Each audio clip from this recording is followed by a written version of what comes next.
আমি বলি যে টিআই কারিনা নিবে তাকে এক্স করোলা আরো কম দামে দিলেও নিবে না। তো আমার যেরকম একটু ফ্যামিলি ওরিয়েন্টেড আমার ইউজ কেস, তো সেই অনুযায়ী আমার কাছে মনে হয় যে পারফেক্ট, ভেরি গুড। সাধারণত পুরনো মুভিগুলোতে দেখতাম ওই মুভিগুলোর মধ্যে কিছুটা ওই ফিলটা থাকে একটু লম্বা কার। আসসালামু আলাইকুম ভিউয়ার্স, আপনারা দেখছেন আমার চ্যানেল দ্য উইলিং রোভার। আজকে যে গাড়িটা ওনারশিপ এক্সপিরিয়েন্স নেব সেটা হচ্ছে কারিনা টিআই। আমার সাথে আছেন ইমরান ভাই, ভাইয়ার সাথে আছে কথা হলো ভাইয়ার এক্সপিরিয়েন্স উইথ দ্য কার। ভাইয়া, thank you so much first of all for coming on the channel. এক্সপিরিয়েন্সটা যদি একটু বলতেন যে মানে কোন কোন অন্য গাড়ি আপনি কনসিডার করেছেন আর কেন কারিনা টিআই এর দিকেই আসলেন? সো আমি নেয়ার পারপাসটা হচ্ছে আমার মানে সাধারণত আমার ফ্যামিলি ইউজের জন্য। ফ্যামিলি বলতে আমার বাচ্চা এখানে একটা স্কুলে পড়ে, সো বাচ্চাকে আনা নেওয়াটার জন্যই মূলত গাড়ি নেওয়া। তো আমার বাড়ি তো ঢাকার বাইরে, তো আমি হচ্ছে ঈদে বাড়িতে যাওয়া হয়, তো চিন্তা করলাম যে আমি এমন একটা গাড়ি নিই যাতে হচ্ছে আমার এই যে বাসে করে যাওয়ার হ্যাসেলটা আমার কমে যায়। আমি হচ্ছে ফ্যামিলি নিয়ে বাড়িতে যাওয়া আসা করতে পারলাম। ওকে, সো ওই দিক থেকে চিন্তা করে আবার আমার হচ্ছে যেহেতু ফার্স্ট কার, আমি হচ্ছে অনেক মানে বেশি খরচ করতে চাইছিলাম না, কারণ যে আগে হ্যাবিটটা হয়ে নেই। এক্স্যাক্টলি। আরেকটা বিষয় হচ্ছে আমি নতুন ড্রাইভ করছি। জি জি, হ্যাঁ। সো এখন মোটামুটি একটু 4-5 মাস ড্রাইভ করার কারণে কিছুটা এক্সপেরিয়েন্স হয়েছে, বাট তখন তো আমি একদমই সাহস পাচ্ছিলাম না যে আমি একটু বেশি দামে একটা গাড়ি কিনবো আর এখানে কি না কি হয়ে যায়, স্ক্র্যাচ পড়লেও অনেক টাকা। তো ওই জন্য আমি হচ্ছে 10 লাখের নিচে একটা অপশন খুঁজছিলাম। তো প্রথম দিকে আমি 5-6 এর মধ্যেই খুঁজতেছিলাম।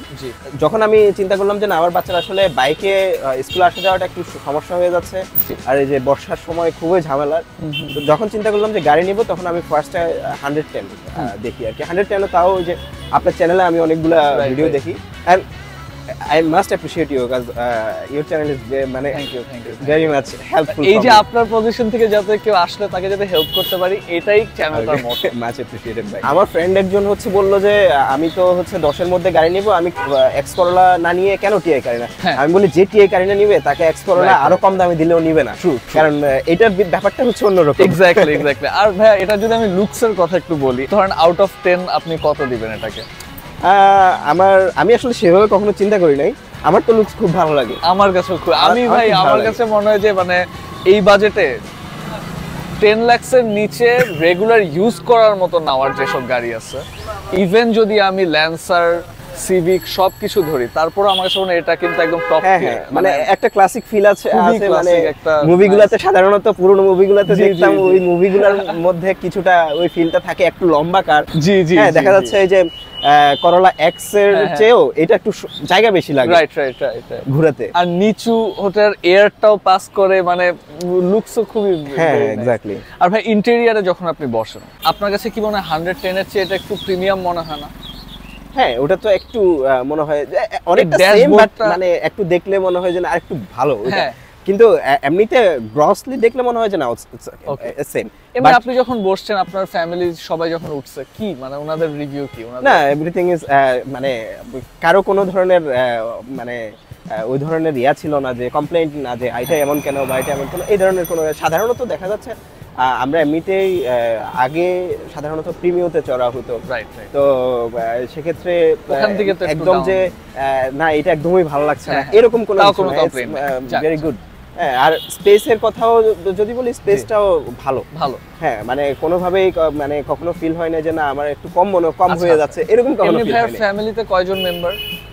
আমি তো সাধারণত আমার 2টা বাচ্চা আর আমার ওয়াইফকে নিয়ে সাধারণত ইয়া করি। 4 জনের জন্য পুরো পারফেক্ট। হ্যাঁ, ইটস টোটালি পারফেক্ট। আবার যদি আপনি ধরেন যে আপনি আন্টি আঙ্কেলকে নিয়ে একটু ট্রাভেল করবেন, ওটাও কোনো প্রবলেম? আমি হচ্ছে কিছুদিন আগে মানে ঈদে আর কি, ঈদে বাড়িতে গিয়েছিলাম। সেটা হচ্ছে আমার বোন হচ্ছে ঢাকায় থাকে, আমার বোনের ফ্যামিলিকেও নিয়ে গেছি, সো ইনক্লুডিং তার 2টা বাচ্চা এবং আমার বোন। আচ্ছা, ঠিক আছে। সো ইট ওয়াজ ওকে, মানে কোনো প্রবলেম ছিল না, আলহামদুলিল্লাহ। আর ভাই, ড্রাইভ করে মানে ড্রাইভিং এক্সপেরিয়েন্সের দিকে যদি একটু যাই, যেটা ড্রাইভ করে আপনার কি মনে হয় যে কেমন অ্যাক্সেলারেশন বা অ্যাডিকুয়েট কিনা, ঢাকা সিটির জন্য ঠিক আছে কিনা, কোথাও আন্ডার পাওয়ার ফিল হয়?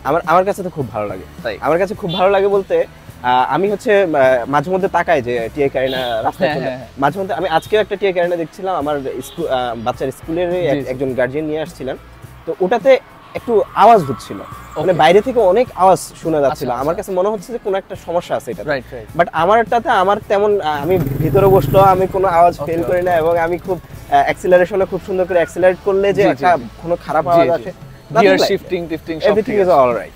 আচ্ছা ঠিক আছে, এভরিথিং ইজ অলরাইট। যদিও ছোটখাটো কিছু একটু শেকিং এর ইস্যু মনে হয় রাইট থাকতে পারে, বাট কোনো আওয়াজ বা কোনো কিছু যাক যাক নাই। আলহামদুলিল্লাহ ভাই। এমনি ভাই আপনার এটা মডেল কত? এটা 96 এর মডেল, 96 এর মানে মডেল। ওল্ড শেপেরটা। 96 এর মডেলটায় ভাই একটা জিনিস যেটা সেটা হচ্ছে যে এটাতে এবিএস নাই। ব্রেকিং এ কি আপনার কোনো প্রবলেম হয় বা আপনার কি মনে হয় যে একটু কনফিডেন্স কম পাচ্ছি? না, আমি মানে আমি হচ্ছে কখনো অত ওভার স্পিড করি না, রাইট সো ওই জন্য হচ্ছে আমার কখনো প্রবলেম হয় না। যাক যাক আমার কখনো প্রবলেম হয় না ওই জন্য। মানে এই গাড়িগুলো আমরা যদি বেশি রিস্ক নিয়ে না চালাই ইজিলি কন্ট্রোলেবল। হ্যাঁ হ্যাঁ ব্রেক শেপ এক্স্যাক্টলি। মানে আমার পরিচিত একজন মেকানিক ছিল, সে বলে আপনি হচ্ছে একটা ভালো থেকে ইঞ্জিন লাগান, হ্যাঁ এই যে টার্বো ইঞ্জিন দেখবেন। মানে আমি বলি ভাই আমার ফোরেজির কথা বলতে আমার তো হচ্ছে হ্যাঁ আমার তো হচ্ছে স্পিডিং এর কোনো দরকারই হয় না। Right, আমি right, খুব right. ফ্যামিলি করে, এবং আমার পার্সোনালি যে আমি একা চালাইলে আমি অনেক স্পিডে চালাই না, আমি জাস্ট আপনি নিয়ে বের হবেন একটু এনজয় করবেন। আমি নজর দিই বেশি হচ্ছে আমার ফিউল ইকোনমি ভালো আসছে কিনা। রাইট রাইট হ্যাঁ, মানে আমি মনে ফিউল করি একদম ইকোনমির কথা all যখন আসছে driver এর মতো। কেমন ফিউল ইকোনমি কেমন? আমারটা খুব ভালো। ভালো হ্যাঁ খুব ভালো। আমি যখন প্রথম নেই, জি। আমি কখনো সিএনজি তে চালাই না, এটাতে Okay. সিএনজি তে ছিল, তো আমি তেলে চালাইতাম। আচ্ছা তো তেলে আমার কাছে ফিল হয়েছে যে আমি 8-9 এর মতো পাচ্ছিলাম। 8-9 হ্যাঁ এক্স্যাক্টলি, মানে এটা খুবই আপনার গাড়িটা মনে হয় ভাই আগে যার কাছে ছিল সে খুব টেক কেয়ার করে চালাইছে, মেবি কারণ আমার নাহলে 8-9 এখন এই মডেলের গাড়িতে পাওয়া হ্যাঁ। কিন্তু খুব টাফ। খুব টাফ কিন্তু, খুবই tough। মানে আমি এই বিষয়টা খেয়াল করলাম, তো পরে আমি এটাকে এলপিজি কনভার্ট করি এবং এখন আচ্ছা। পুরোপুরি এলপিজি তে চালাচ্ছি। ওকে ওকে সো এলপিজি তেও আমার বেশ ভালো লাগছে, মানে আমি মোটামুটি আমি তো খুব কম চালাই। ফিউলের কাছাকাছি কি পান? হ্যাঁ হ্যাঁ মোটামুটি কাছাকাছি এটা। আচ্ছা মানে মানে 8-9 এর কাছাকাছি আমি কখনো ফিল করি নাই যে ইস আমি তো এত তাড়াতাড়ি রিফিল করা তো হ্যাঁ, মানে, হ্যাঁ, হ্যাঁ, এটা right, কখনো আমি right, ফিল right. করি নাই। যাক মানে যাক, always তার মানে like আপনি মানে একটা ডিসেন্ট হ্যাঁ হ্যাঁ হ্যাঁ, এক্সপেকটেশন যেরকম ছিল সেরকম। এক্স্যাক্টলি মানে ফিউল ইকোনমির ব্যাপারে অবশ্য এটা আমি হচ্ছে ওই যে বললাম, আমি কখনো ওভার স্পিডিং এবং আমি বাইক চালানোর ক্ষেত্রেও আচ্ছা আমি সবসময় আমি হচ্ছে ওই বিষয়গুলো বুঝে যে কিভাবে আমার ফিউল ইকোনমি আচ্ছা। বেটার করা যায়, আমি এই বিষয়গুলো সবসময় এখানে তাহলে আমি একটা কথা বলে রাখি, কারণ যে ইকুয়েশনটা মিলতেছিল না সেটা হচ্ছে আমি জানতাম না যে ভাইয়া বাইকসও চালায়। আমি ভাবছিলাম যে ভাইয়া একদম ফার্স্ট ড্রাইভার, মানে যেহেতু উনি বাইকস চালাচ্ছে উনি জানে অ্যাক্সেলারেটরটা কিভাবে হ্যান্ডেল করতে হবে। Exactly. আর ভাই এমনি গ্রাউন্ড ক্লিয়ারেন্স ফ্যামিলি নিয়ে ট্রাভেল করলে আমার কখনো সমস্যা হয়নি। মানে আমি আসলে ওভাবে এক্স্যাক্টলি প্রত্যেকটা বিষয় মেবি খুঁটিনাটি ওভাবে দেখি নাই যে আচ্ছা আমার গ্রাউন্ড ক্লিয়ারেন্স কত হ্যাঁ। বা আমার কতটুকুতে সমস্যা হচ্ছে, কিন্তু আমি তো হচ্ছে আমি ঢাকা চিটাং কক্সবাজার গিয়েছি, কক্সবাজার থেকে ঢাকা এসেছি, Right, right. এবং ঢাকার মধ্যে আমি চালাচ্ছি রেগুলার, একদম প্রত্যেক দিনেই জি, জি। চালানো হয় কিছুটা। আমার কখনো এমন হয় না যে মানে কোথাও মানে এটা এমন কোনো ইস্যু না যেটার জন্য আমরা এই গাড়িটা নিব না। এক্স্যাক্টলি আমার কখনো এরকম ফিল হয়নি। ওকে ওকে যে একটা জিনিস যেটা আমি মিস করি বা আমি চাইছিলাম আমার গাড়িটাতে এটা থাকবে এটা নাই এমন কিছু? ওরকম তেমন কিছু আমি সোফার দেখি না। মেবি আমি যদি খুব দামি যে গাড়িগুলোর দিকে যদি তাকাই, সেগুলোর ক্ষেত্রে অনেক কিছু মানে ফ্যান্সি কিছু জিনিস থাকে যেগুলো এই গাড়িতে নাই। ওকে যেমন আমি হচ্ছে Sunroof. ব্যাকডালাটা হচ্ছে অটোমেটিক উঠে যেটা ওকে on ওকে হওয়া, ওকে বন্ধ হাইড্রোলিক হওয়া সহ যেটা। হ্যাঁ হ্যাঁ হ্যাঁ, যেমন হচ্ছে আমার এটাতে পুশ স্টার্ট নাই, আচ্ছা, ঠিক আছে। তো এগুলা হচ্ছে একটু ফ্যান্সি হ্যাঁ, হ্যাঁ। Requirement, Right, but right. এগুলা হচ্ছে ছাড়া কিন্তু ইটস অলরাইট। এই বাজেটের গাড়িতে যা যা এই পাওয়া বাজেটের উচিত গাড়িতে এক্স্যাক্টলি সব আছে। মানে সবকিছুই আছে, আচ্ছা। এভরিথিং ইজ অলরাইট আমার কাছে। আচ্ছা আর এই গাড়িটার ব্যাপারে আপনার সবচেয়ে ফেভারিট জিনিসটা কোনটা? একটা বিষয় একদম ফেভারিট আমি যেটা বলতে পারি সেটা হচ্ছে আমি আমি তো লং ড্রাইভে গিয়েছি একবার, জি। মানে একবার আমি এয়ারপোর্ট থেকে আমি ঢাকা থেকে চিটাং এবং Right. কক্সবাজার গিয়েছি। আমি কখনো এটা আমার মাথায় এটা ঘুরে নাই যে আচ্ছা আমি কোনো কিছু একটা নষ্ট হয়ে যেতে পারে। ওকে হ্যাঁ, রিলায়েবিলিটি যে একদম আমার কাছে হুম, রিলায়েবল হুম, মনে হুম, হয়েছে, ঠিক আছে। মানে considering the price range and everything, right ঠিক আছে। মানে এই মানে আমি কখনো এটা নিয়ে প্যারা জি, খাই জি, না জি, জি, যে আমি যা। জাস্ট যাওয়ার আগে আমি যখন ঢাকা থেকে বেরোচ্ছি আমি জাস্ট আমি আমার এলাকার ওয়ার্কশপে গিয়ে বলছি জাস্ট একটু চেক করে দেন হ্যাঁ, হ্যাঁ। আর একটু ওয়াশ করে দেন, হ্যাঁ আমি যে কোনো ওয়ার্কশপ এটা কাজ করতে পারে এক্স্যাক্টলি কোনো অসুবিধা নেই। এটা ওটা একটা আরেকটা বড় বিষয় যে তাই না? যে কেউ এটাতে কাজ করতে পারে। এই বাজেটে যদি আপনি ভাইয়া সিভিক বা ল্যান্সার বা সানি নিতেন, আপনার কি মনে হয় এই দুইটা জিনিস আপনি পাইতেন না? যে হাইওয়ে যাওয়ার সময় আপনি চিন্তা করতেন যে আরে কোথায় কাজ করাবো, বা এলাকার আশেপাশে যেমন আপনি কাজ করাতে পারতেছেন, ওই গাড়িগুলো নিয়ে এটা নিয়ে একটু প্রবলেম হতো? আই থিংক আমি বললাম আমি একদম fairly new guy, G but আমি যতটুকু বুঝতে পেরেছি আপনার চ্যানেলও জি, জি। যতটুকু যে আমি করেছি যে আপনার ইউজারদের রিভিউ দেখে আমার মনে হয় মিৎসুবিশির ক্ষেত্রে একটু টাফ হয়ে যায়, রাইট হন্ডার ক্ষেত্রে অত হয়তো টাফ হইতো না। রাইট রাইট সিভিক আমার একটা ভালো অপশন ছিল, সিভিক আমি একটু Right. করে দেখেছিলাম, বাট জি। মেইনটেনেন্স কস্টের জন্য মেবি আমি ফার্স্ট কার হিসেবে নিতে চাইনি। আচ্ছা আচ্ছা এবং এখন আমার কাছে মানে হন্ডার প্রতি আমার খুব একটা এখন আবার এখন আপনি একবার ঢুকে গেছেন না ভাই, এখন খালি এক্সপেরিমেন্ট এটা সেটা Exactly. সবই করতে বলছে হবে। হ্যাঁ, কথা তা- বলতে বলতে একটা সিভিক যাচ্ছে আমাদের হ্যাঁ এক্স্যাক্টলি। তো আমার কাছে মনে হয় যে সিভিক নিয়ে হয়তো প্যারা হয়তো না জি। চিটাগাংয়ে বা ইয়াতে, আমি জানি না মিৎসুবিশি হয়তো একটু প্যারা হইতো বা কোনো না, মানে কোথাও মনের road এ যদি ভয়টা একটু ইয়াতে- থাকতো। হ্যাঁ এটা মনের ভয়টা একটু থাকতে পারতো যে রিলায়েবল, ওই দুটো But ভালোই রিলায়েবল। এটার ক্ষেত্রে হলে আমি মানে যদি যে যে কোনো কাজ করে না সে এটা করতে পারে, Right, মানে right, right. যে কোনো গাড়ি একটা Exactly. রাস্তার মধ্যে দাঁড়াইতে বললে, কারণ এগুলো অনেক আগ থেকে লোকজন করতে জি করতে জি জি জি একদম এটাই এটাই এটাই এটাই। আর কিন্তু ভাইয়া আমরা যখন দেখি এটা প্রাইসিং এর ব্যাপারে অনেক প্রিমিয়াম একটা প্রাইসিং দিয়ে আমাদের নিতে হয় গাড়িটা, কারণ মানে ফেয়ারলি, কারণ এখন দেখা যাচ্ছে যেভাবে প্রাইস বেড়েই যাচ্ছে দিন দিন, একটু মানে প্রিমিয়াম প্রাইসিং ছাড়া এই গাড়িটা নেওয়া সম্ভব নেওয়া না। যাচ্ছে না। তো ওই যে প্রিমিয়ামটা আপনি দিচ্ছেন, এটা কি আপনার মনে হয় ওয়ার্থ ইট? এই গাড়িটা আপনি যেই প্রাইসে নিয়েছেন। একটা গাড়ি তো আসলে সাধারণত কিনলে গাড়ির মেইনটেনেন্স রেগুলার করাটা কিছু লাগবেই। কস্ট এটা থাকবেই, জি এটা আমি কেনার পরে বুঝতে পারছি একদম যে রেগুলার থাকবে। সো জি।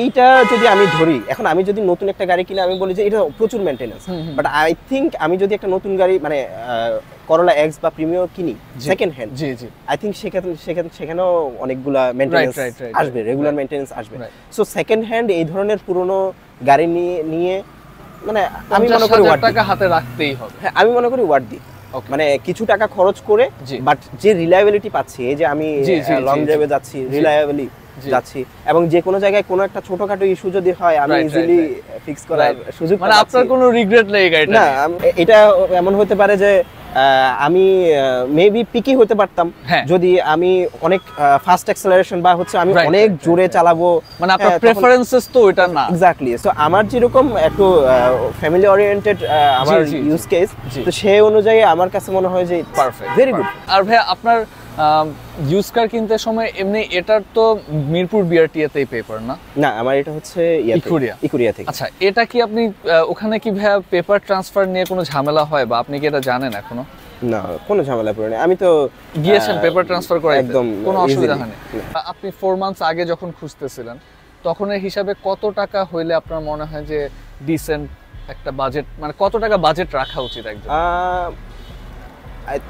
মানে আমি আসলে ওভাবে এক্স্যাক্টলি মানে আমার কমেন্টে আসলে কেউ যদি ওভাবে ডিসাইড করে আই থিঙ্ক ওটা অ্যাপ্রোপ্রিয়েট হবে না, বাট আমি যখন কিনেছি তখন মোটামুটি মানে কারণ ওভারঅল আমি টাকা কাজ TI করানো সহ হ্যাঁ কত টিআই টাকা বাজেট আমি কিছু রাখলে মডিফাইড গাড়ি দেখছি যেগুলো 10 লাখের উপরে।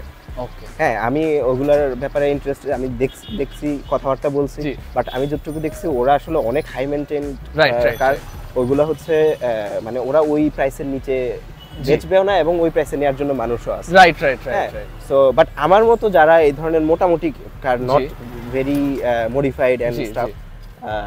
আমার মনে হয় 6-7 এর মধ্যে হলে 6-7 এর মধ্যে? হ্যাঁ 6-7 এর মধ্যে হলে একটা গাড়ি পাওয়া যাবে, বাট এটা শিওর যে নেয়ার পরে কাজ করতে হবে কিছু। রাইট রাইট, মানে 8 লাখ টাকা বাজেট, 96 হ্যাঁ হাজার 8 লাখ টাকা হলে একদম দারুণ হবে। আর 8 লাখ টাকা হলে আই থিংক 97 এটারটাও পাবে। ওকে ওকে। হ্যাঁ 97 এটারটাও পাবে। আর ভাই আপনার প্ল্যানস এটার ব্যাপারে কি, যে মানে আপনি এটা কি রেখে দিবেন বা কিছু মানে নেক্সট এটা নিয়ে কি করতে যাচ্ছেন, মড করবেন কিনা বা এরকম কোনো প্ল্যান কি আছে? না আমার কোনো মড করার প্ল্যান নাই, স্টক রাখবেন? আমি যেভাবে আছে এভাবেই। জি। আমি হচ্ছে জাস্ট আমি হচ্ছে জাস্ট সিট ব্যাক রিল্যাক্স, আর হচ্ছে মানে এটা নিয়ে আমি অনেক বেশি সময় নষ্ট করব, ওটার সময় আমার কাছে নাই। না বাট আমি হচ্ছে আমি গাড়ি সম্পর্কে জানতে খুব আগ্রহী, জি। আমি গাড়ির ইঞ্জিনিয়ারিং সম্পর্কে আচ্ছা, আচ্ছা, খুব রেগুলার স্টাডি করি, বাট আমি মড তেমন একটা করি না, মানে করার ইচ্ছা নাই আমার। মানে But স্টকে যা আছে? হ্যাঁ, এবং আমি আপাতত সেল করার কোনো প্ল্যান নাই। ওকে। হ্যাঁ আমি জানি না কতদিন থাকবে। এটা যারা একটা ভালো পায় তারা সেল করেও না, হ্যাঁ, মানে এটা exactly. আমার এক্সপেরিয়েন্স থেকে আমি বলছি। হ্যাঁ সো আমার যদি মানে কোনো ধরনের যে আমি বাইরে চলে যাচ্ছি কোনো জি, জি। হায়ার স্টাডিজ বা ওরকম কোনো কিছু যদি না হয় জি, তাহলে আমি সেল করছি না। যাক যাক। আর যদি আমি আমার হয়তো এমন হতে পারে যে আমি হয়তো 2-3 বছর পরে বাইরে যাওয়ার একটা প্ল্যান, যদি এমন ডিসাইড করি যে আমি যাব না, হ্যাঁ। তখন মেবি আমি একটা ডিসাইড করতে পারি যে ওকে আইল গো Right. ফর নেক্সট কার, এবং সেটা একটা ভালো মানে Right, right, প্রাইসি একটা কারের দিকে হয়তো Right, যাইতে right. পারি। হ্যাঁ, Right. বাট সোফার আমি এটাতে মানে এটা আপনি আরো 2-3 বছর হ্যাঁ, ইজিলি মানে এমন না মানে যে এটা আমি আমি এটা কেন নিলাম। জিজ্ঞেস করলাম যে মানে আমি এক্স্যাক্টলি এটার হ্যাঁ, জন্য হ্যাঁ। যে মানে নিয়ে কি আমরা অ্যাকচুয়ালি ইউজ করতে পারি কিনা 3-4 হ্যাঁ, বছর exactly. এটা হচ্ছে এই যে ইন্টেনশনটা এটা- যখন এটা আপনার এমন এই মুহূর্তে আমার ক্ষেত্রে না যে আমি এটা নিলাম কিন্তু আমার এই মুহূর্তে ভালো লাগছে না, আমি রিসেল করে আমি মেবি একটা এক্স করোলা হ্যাঁ, নিয়ে হ্যাঁ, ফেলি, হ্যাঁ, বা হচ্ছে এটাই আমি জিজ্ঞেস আরেকটা করছি। জি, জি, জি। ক্যারিনার দিকে জি, জি, জি, পাওয়া যায় কিনা, না আমার আপাতত আর এটা রাখার ইচ্ছা আছে। যাক, আপনি মানে আমি যতজনের মধ্যে আমি দেখেছি ওল্ড কার্স নিয়ে অনেক কম মানুষই থাকে যে খুব এক্সাইটেড ভাবে কথা বলে, বাট আপনারটা আমি দেখে বুঝলাম যে আপনি খুবই হ্যাপি, আর লাইক আপনার পারচেজটাও মনে হচ্ছে খুবই ভালো হয়েছে সবকিছু নিয়ে। ভাই thank you so much, it was a pleasure. Problem, আর- মাই প্লেজার ভাই। আমি হচ্ছে আপনার ভিডিও দেখে দেখে আমি হচ্ছে কার কিনছি, এখন আপনার And ভিডিও দেখে আপনার আরেকজন দেখে- কিনবে ভাই, হ্যাঁ, এটা হচ্ছে আশা করি উপকার হবে সবার। ইনশাআল্লাহ হ্যাঁ, ইনশাআল্লাহ ইনশাআল্লাহ। এই আর কি। Thank you.